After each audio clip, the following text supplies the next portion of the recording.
आज हम एक बेहद गंभीर और संवेदनशील मुद्दे पर चर्चा करेंगे। विदेशी फंडिंग द्वारा भारतीय शिक्षा प्रणाली के विनाश की। भारत को विश्व गुरु बनाने की उम्मीद थी। जी हाँ, थी। लेकिन हकीकत में तो आज शिक्षा एक बाजारू और बिकाऊ वस्तु बनकर रह चुकी है। सवाल तीखा जरूर है, क्या हम कोचिंगों की बैसाखी पर चढ़कर भारत को विश्व गुरु बनाने का सपना देख रहे हैं? सवाल यह भी है कि क्या हम आज शिक्षा के नाम पर देश की युवा पीढ़ी का शोषण व उनके भविष्य के साथ खिलवाड़ नहीं कर रहे हैं? आइए आपको गहराई में लिए चलते हैं। आधुनिक भारत में 4 तरह की शिक्षा प्रचलित है। गरीब, मजदूरों, अभावग्रस्त और किसानों के बच्चों के लिए मुफ्त सरकारी स्कूल, मिडिल क्लास के लिए budget private school, high society के लिए एलीट पब्लिक स्कूल और अंत में स्मार्ट पेरेंट्स के लिए खुले हैं 5 स्टार कोचिंग संस्थान। भारत में किसी भी साधारण से स्कूल को खोलने के लिए 25 तरह के लाइसेंस और इंस्पेक्टर राज के गलियारों से होकर गुजरना पड़ता है। बिना किसी प्रॉफिट मोटिव के भारी इन्वेस्टमेंट करना पड़ता है। दूसरी ओर कोचिंगों के लिए चिकने रंगीन पैम्पलेट, छोटे बड़े होर्डिंग्स, ग्लो साइन बोर्ड, एक अदद किराए का मकान और बस सज गई कोचिंग की दुकान। क्योंकि इन्हें रेगुलेट करने के लिए कोई मैकेनिज्म, कोई लाइसेंस का रिवाज आज तक बना ही नहीं है। क्या यही है देश की right to free compulsory education की पॉलिसी? क्या यही कोचिंग संस्थान आज के जेन जी और जेन अल्फा की भाग्य विधाता रहेंगी और स्कूल बन जाएंगे एक खंडहर और एक इतिहास? भारत को विश्व की 5th या 3rd लार्जेस्ट इकोनॉमी बनाना भी मुंगेरी लाल के हसीन सपने समान साबित हो रहा है। शिक्षा का अंधाधुंध व्यवसायीकरण व मुनाफाखोरी देश के लिए एक गंभीर खतरा बन चुका है। मात्र कोटा जैसे शहरों में हो रही आत्महत्याएं और देश के अलग अलग हिस्सों में अवैध कोचिंग संस्थानों में हो रही दुर्घटनाएं इस बात का कच्चा चिट्टा खोल रही हैं, लेकिन सबने आंखें मूंद रखी हैं।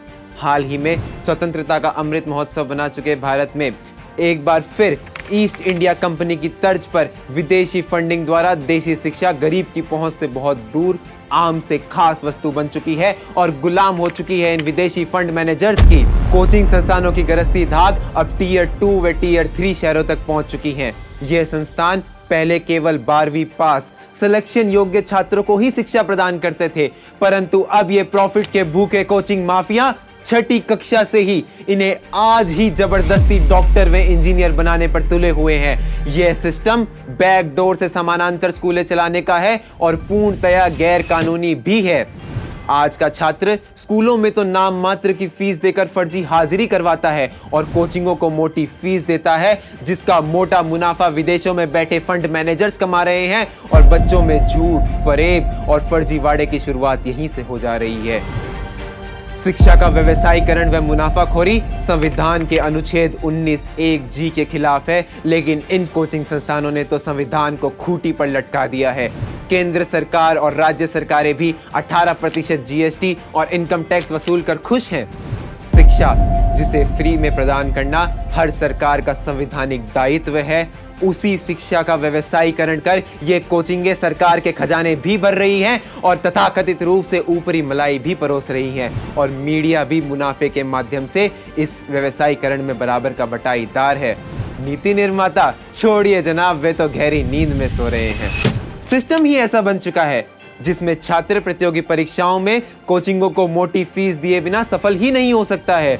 गरीब मजदूरों और किसानों के बच्चे तो डॉक्टर व इंजीनियर बनने का सपना ही नहीं देख सकते हैं। नकल माफिया व कोचिंगों के दंगुल में फंसी ये प्रतियोगी परीक्षाएं शिक्षा, जीवन मूल्य और ज्ञान के आदान प्रदान की भावना को ही निगल चुकी हैं।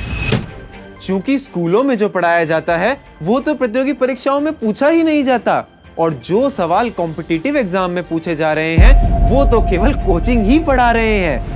बोर्ड परीक्षा और प्रतियोगी परीक्षाएं अगर लगभग साथ होती हैं तो फिर इनमें इतना डिफरेंस क्यों है? एक तरफ बोर्ड एग्जाम और इवैल्यूएशन सिस्टम को सो कॉल्ड बच्चों का तनाव कम करने के लिए फॉर्मेटिव, सबमिटिव, इंटरनल असेसमेंट और प्रैक्टिकल मार्क्स से मिलाकर स्कूली परीक्षा को घटिया से घटिया और दूसरी ओर नेगेटिव मार्किंग के साथ मेजॉरिटी बच्चों को एलिमिनेट करने के लिए टॉप रैंक के मायाजाल से कॉम्पिटिटिव एग्जाम एवरेस्ट पर चढ़ने जैसी दुर्लभ बोर्ड एग्जाम इतनी इजी है कि कोई फेल होता ही नहीं है और कॉम्पिटिटिव एग्जाम इतनी टफ कि बोर्ड टॉपर से भी क्रैक नहीं होती है। इसीलिए कोचिंग सबकी मजबूरी बनकर रह गई है और स्कूल हो गए हैं डमी और इसी दोहरे दबाव और अपराध बोध में बच्चे तनावग्रस्त होकर आत्महत्या तक कर रहे हैं। यही कारण है कि विदेशों में प्रतिभा और पैसों का पलायन हो रहा है। राजस्थान हाई कोर्ट और सुप्रीम कोर्ट ने केंद्र सरकार को कोचिंगों को रेगुलेट करने के लिए बार बार आदेश दिए हैं, लेकिन केंद्र सरकार ने सिर्फ गाइडलाइंस जारी कर अपना पल्ला झाड़ लिया है। जबकि शिक्षा कॉन्करेंट लिस्ट में होने के कारण इसमें एक सेंट्रल एक्ट निश्चित रूप से बन सकता है। जब केंद्र सरकार आरटीई एक्ट और नेशनल एजुकेशन पॉलिसी एक्ट बनाकर पूरे देश में लागू कर सकती है, तो फिर कोचिंगों को रेगुलेट करने के लिए एक सेंट्रल एक्ट क्यों नहीं बना रही है?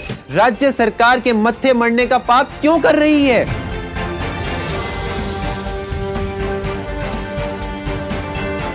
कोचिंग इंडस्ट्री का तांडव पूरे देश में स्पष्ट दिखाई देता है। एक तरफ मुरझाए मासूम बच्चों की चीखें, तो दूसरी ओर आत्महत्या कर चुके बच्चों के माता पिता की सिस्कियां सुनाई देती है। संविधान के अनुच्छेद 19 और आरटीई एक्ट 2009 की धारा 18 का तो कहीं पालन ही नहीं हो रहा है। नई शिक्षा नीति 2020 तो केवल शोकेस और सजावटी बनकर रह गई है। बोर्ड परीक्षाओं के मार्क्स किसी उच्च शिक्षा में प्रवेश के लिए कोई वैल्यू ही नहीं रखते हैं।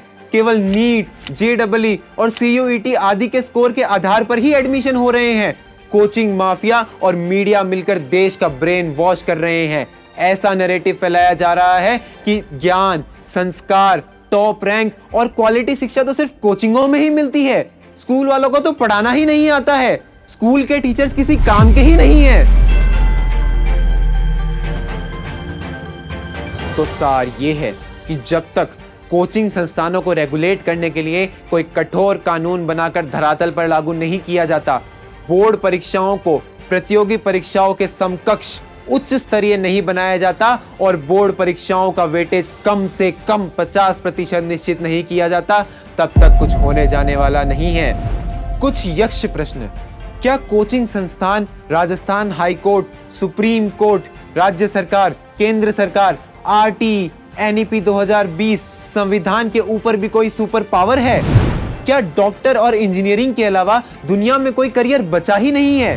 क्या 12वीं क्लास के बच्चे बहुप्रचारित एनईपी के अनुरूप स्कूलों में ही शिक्षा ग्रहण नहीं कर सकते? केवल 5% सिलेक्शन रेशियो के साथ जिन 95% से अधिक बच्चों का सिलेक्शन ये कोचिंग वाले नहीं करवा पा रहे हैं, वे नादान आखिर कहां जाएं? ये सवाल मैं आपके सामने छोड़ता हूं। उत्तर मिले तो कमेंट जरूर कीजिएगा। फिर मिलते हैं।